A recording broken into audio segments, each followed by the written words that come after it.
அன்னை தகவல் சேனலில் இன்றைக்கி என்ன பார்க்க போகிறோம் அப்படின்னா, தமிழ்நாடு பப்ளிக் சர்வீஸ் கமிஷனில் டிபார்ட்மெண்ட் எக்ஸாமுக்கு கால்ஃபர் பண்ணியிருக்காங்க. இந்த டிபார்ட்மெண்ட் எக்ஸாம் அப்படிங்கிறது வருடத்திற்கு 2 முறை கண்டக்ட் பண்ணுவாங்க. என்ன பர்பஸ்க்காக இந்த டிபார்ட்மெண்ட் எக்ஸாம் அப்படின்னா, ஆல்ரெடி அரசாங்கத்தில் பணி புரிஞ்சுக்கிட்டு இருக்கவங்க அவங்களுடைய ப்ரொமோஷன் மற்றும் இன்க்ரிமெண்ட்டுக்கான எக்ஸாம் தான் இந்த டிபார்ட்மெண்ட் எக்ஸாம் அப்படிங்கிறது. இது என்றைக்கு விண்ணப்பிக்கலாம் அப்படின்னா 7/11/24 அன்னைக்கு அறிக்கை கொடுத்துருக்காங்க. விண்ணப்பிக்க கடைசி நாள் 27/11/2024 அன்று 11:59 பிற்பகல் வரலும் விண்ணப்பிக்கலாம் அப்படின்னு சொல்லியிருக்காங்க. இந்த எக்ஸாமுக்கான எக்ஸாம் டேட்டு என்றைக்கு கண்டக்ட் பண்ணியிருக்காங்க அப்படின்னா, ஆன்லைன் மூலியமான எக்ஸாமுக்கு 20/12/2024 முதல் 24/12/2024 வரை 5 நாட்களுக்கு 9 அமர்வுகள் மூலயமா இதுக்கு எழுதலாம் அப்படின்னு சொல்லியிருக்காங்க.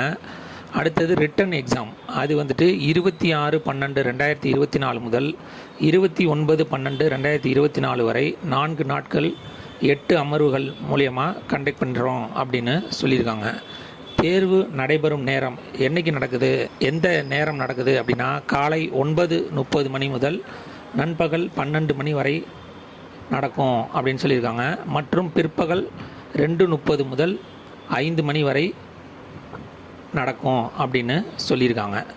சில டிபார்ட்மெண்ட் எக்ஸாமு ஆன்லைன் மூலியமாக எழுதுகிற மாதிரி இருக்கும், சில டிபார்ட்மெண்ட் எக்ஸாம் ரிட்டன் மூலியமாக எழுதுகிற மாதிரி இருக்கும்.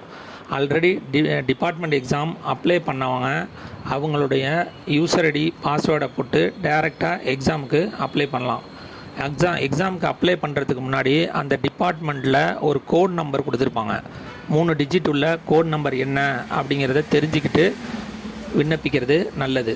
இதுதான் முதல் முறையாக டிபார்ட்மெண்ட் எக்ஸாம் அப்ளை பண்ணுறவங்க அவங்களுடைய Aadhaar card, cell number, employee number, அதாவது தமிழ்நாடு கவர்மெண்ட் வந்து IFHRM மூலியமாக ஒரு நம்பர் ஒன்று கொடுத்துருப்பாங்க. அந்த நம்பர் மற்றும் எந்த டிபார்ட்மெண்ட்டில் வேலை பார்க்குறீங்களோ அந்த டிபார்ட்மெண்ட்டில் நீங்கள் எந்த தகுதியில் இருக்கீங்க, எந்த டிசிக்னேஷன் என்ன அப்படிங்கிறத கேட்பாங்க. அப்பாயின்மெண்ட் டேட்டு என்ன அப்படிங்கிறத கேட்பாங்க. கடைசியாக நீங்கள் என்ன பேப்பர், என்ன எக்ஸாம் பேப்பர் எழுத போகிறீங்க அப்படிங்கிறத டீட்டெயில் கேட்பாங்க. இது முதல் முறையாக எக்ஸாமுக்கு அப்ளை பண்ணுறவங்க இந்த டீட்டெயிலாம் எடுத்துகிட்டு போகிறது நல்லது. ஆன்லைன் மூலயமா எக்ஸாம் ஃபீஸ் என்ன அப்படின்னா, நீங்கள் ஒரு பேப்பர் எக்ஸாம் எழுதுறீங்க அப்படின்னா அந்த எக்ஸாமுக்கான ஃபீஸு 200 ரூபா ப்ளஸ் ரிஜிஸ்ட்ரேஷன் ஃபீஸு 30 ரூபா அப்படின்னு சொல்லியிருக்காங்க. ஃபார் எக்ஸாம்பிள் நீங்கள் 2 பேப்பர் எழுதுறீங்க அப்படின்னா 200 + 200 + 30 430 ரூபா ஆன்லைன் மூலயமா எக்ஸாமுக்கு அப்ளை பண்ணுற மாதிரி இருக்கும். ஹால் டிக்கெட் என்றைக்கு கொடுக்குறாங்க அப்படின்னா 13/12/2024 அன்னைக்கு ஹால் டிக்கெட் டவுன்லோட் பண்ணிக்கலாம் அப்படின்னு சொல்லியிருக்காங்க. விண்ணப்பித்து வெற்றி பெற்று ப்ரொமோஷன் மற்றும் இன்க்ரிமெண்ட் பெறுக. நன்றி, வணக்கம்.